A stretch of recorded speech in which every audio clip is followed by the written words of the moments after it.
Je ne sais pas pour vous, mais en tout cas, moi, je suis fatiguée. Mes frères et sœurs, franchement, vous n'êtes pas fatigués de devoir vous conformer aux critères que la société a bien voulu établir, de devoir vivre selon que la société veut que vous puissiez vivre. Fatigué qu'on puisse dire que pour être belle, il faut être clair, pour être belle, il faut être noire, pour être belle, il faut être fine et grande, pour être belle, il faut avoir des rondeurs, pour être beau, il faut être ceci, il faut être cela, il faut être ceci, il faut être cela. Franchement, moi, je suis fatiguée parce qu'au bout d'un moment, on se retrouve dans une prison. On ne vit plus pour soi-même. Pourquoi? Parce que la société a décidé qu'elle mettrait en place des critères, des carnavals, des moules, des prisons, oui, moi je les appelle des prisons, dans lesquelles parfois on se retrouve et qui font que parfois même on perd notre identité. On ne sait plus qui on est. On ne sait plus qui on est, simplement parce que dans la société, on nous dit que pour être accepté, on nous dit que pour être applaudi, on nous dit que pour être beau, pour être belle, il faut forcément respecter tel critère.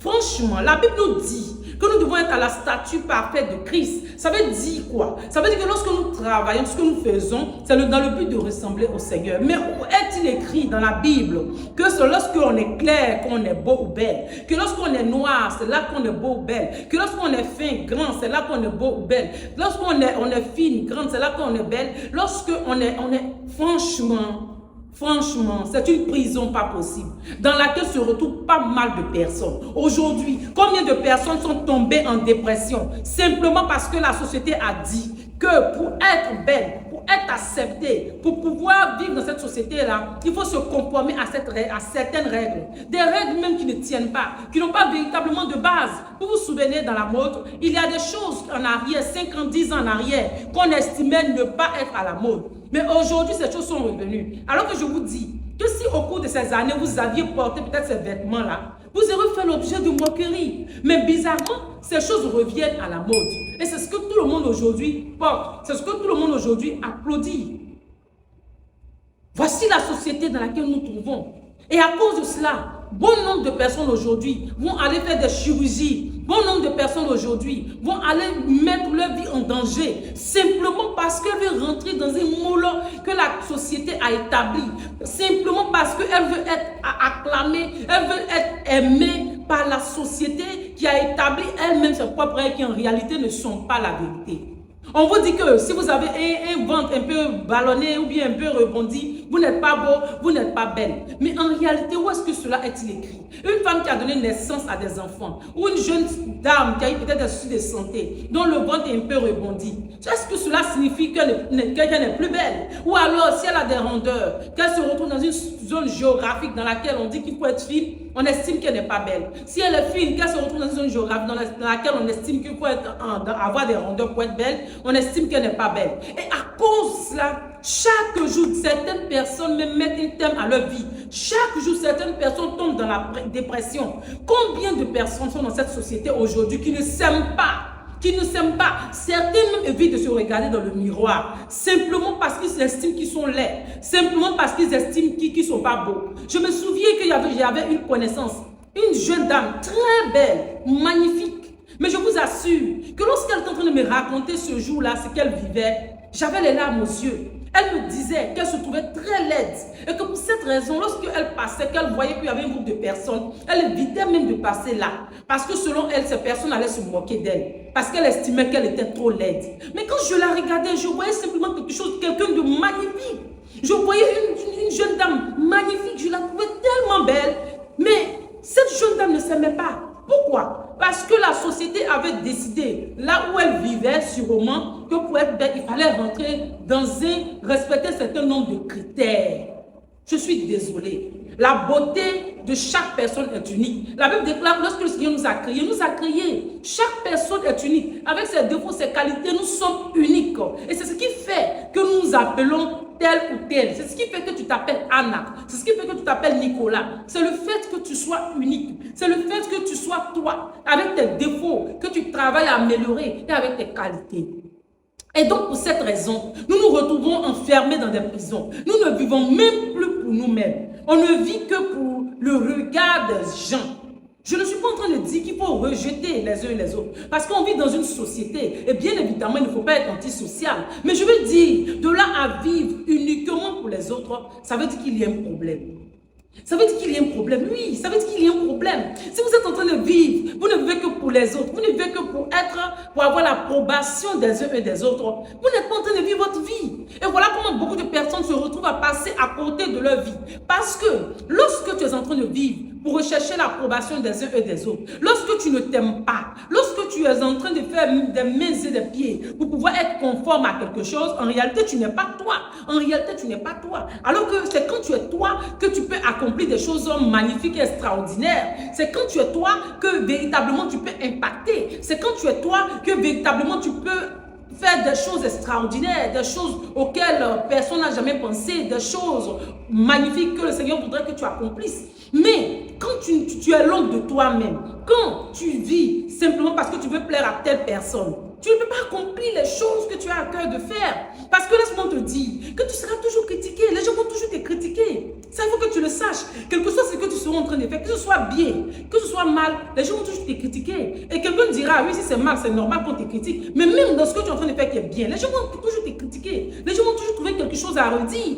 Laissez-moi vous dire, les personnes qui ont fait les plus grandes inventions dans ce monde, mais je vous dis que ces personnes ont toujours été critiquées. Je me souviens que je regardais un documentaire, on disait que c'est une femme noire qui avait mis en place, je crois, les 3D, voilà. Mais cette femme-là, les gens disaient qu'elle était folle. Les gens se moquaient d'elle. Mais elle a tenu bon. Et finalement, aujourd'hui, elle a pu réaliser cela. Elle est sollicitée partout dans le monde. Si elle avait écouté les uns et les autres, que se serait-il passé? Et donc, voilà comment beaucoup de personnes se retrouvent enfermées dans des prisons, dans des cases, dans des moules, où ils ne vivent que pour avoir l'approbation des uns et des autres. La Bible dit que la seule personne en qui il faut se confier, c'est le Seigneur. L'homme, c'est quelqu'un qui n'est pas fiable à 100%. On ne peut pas se fier à l'homme à 100%. Alors si toi tu es là, tu vis uniquement parce que tu veux te fier à un homme, parce que tu veux tellement que cet homme-là puisse te donner son approbation, que tu n'es même pas en train de faire peut-être les choses même que le Seigneur te met à cœur, et que tu fais finalement ce qu'il a envie de faire parce que tu veux qu'il t'aime tellement, ben laisse-moi te dire que tu passes à côté du plus important. Tu passes à côté du plus important. Donc, il est important, je fais cette vidéo pour nous encourager à nous affranchir de cette pression que la société nous met, à nous affranchir de cette pression que les uns et les autres ont sur nous. Non, au bout d'un moment, il faut chercher à accomplir ce pourquoi Dieu nous envoie sur cette terre. Quitte même à recevoir, à être rejeté. Il faut le faire, il faut le faire. Au bout d'un moment, il faut s'aimer tel qu'on est. Il faut s'aimer. Tu n'es pas grand, tu es court. Et alors? Et alors, où est-il écrit que ce sont les hommes grands d'état qui sont les plus beaux? Où est-il écrit que ce sont les femmes les plus claires qui sont les plus belles? Où est-il écrit que ce sont les femmes les plus fines qui sont les plus belles? Où est-il écrit que ce sont les femmes les plus en forme qui sont les plus belles? Non. Non. Tu es belle telle que tu es. Tu es beau tel que tu es. Tu n'as pas besoin forcément de l'approbation d'un homme. Si le Seigneur t'a créé ainsi, c'est que tu es belle. Parce que la Bible déclare qu'il nous a créés à son image, que nous sommes des créatures merveilleuses. Et la Bible déclare que lorsque le Seigneur a venu nous créer, il était très heureux. Il était heureux de ce qu'il avait fait. Il était heureux, il était content parce que c'était parfait. Alors tu es parfait, tu es parfaite. Tu es parfait, tu es parfaite. Arrête de te sentir complexé parce que la société dit que tu dois être comme ci, comme ça pour être beau ou pour être belle ou pour entrer dans un moule. Non, arrête. Sors de cette prison. Aime-toi tel que tu es. Aime-toi tel que tu es. Parce que le Seigneur, lui, il est satisfait de la manière dont tu t'as créé. Il est heureux même. Lorsqu'il te regarde, il est content. Il applaudit. Il se dit, mais vraiment, je fais quelque chose d'extraordinaire. Alors pourquoi tu ne t'aimes pas? Pourquoi? Si tu ne t'aimes pas, les autres ne t'aimeront pas. Aime-toi pour ce que tu es. Aime-toi. Regarde-toi. Aime-toi. À cause de cela, il y a des personnes même qui ne se mirent même pas. Je vous le dis, eh oui, il y a des personnes qui n'osent même pas se mirer. Parce que ces personnes estiment que non, on est gros.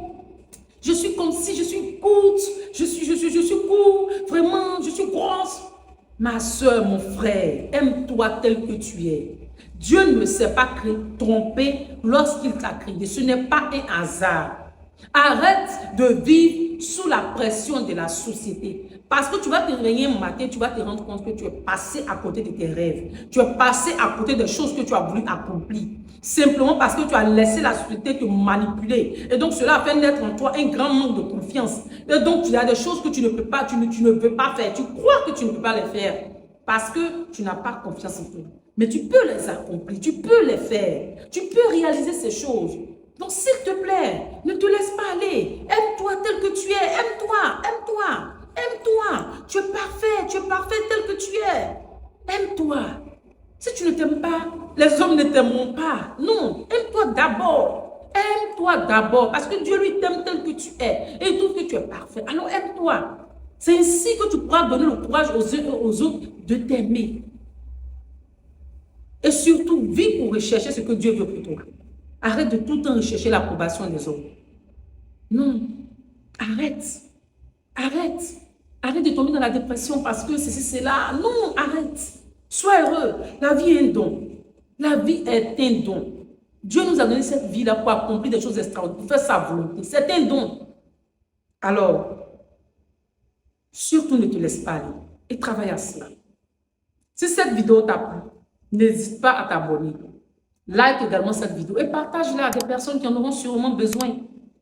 Comme ça, la prochaine fois, lorsque j'aurai à publier encore de nouvelles vidéos, tu auras les contenus. C'est toujours un plaisir d'être avec vous. Alors, on se retrouve dans une prochaine vidéo. Bye bye.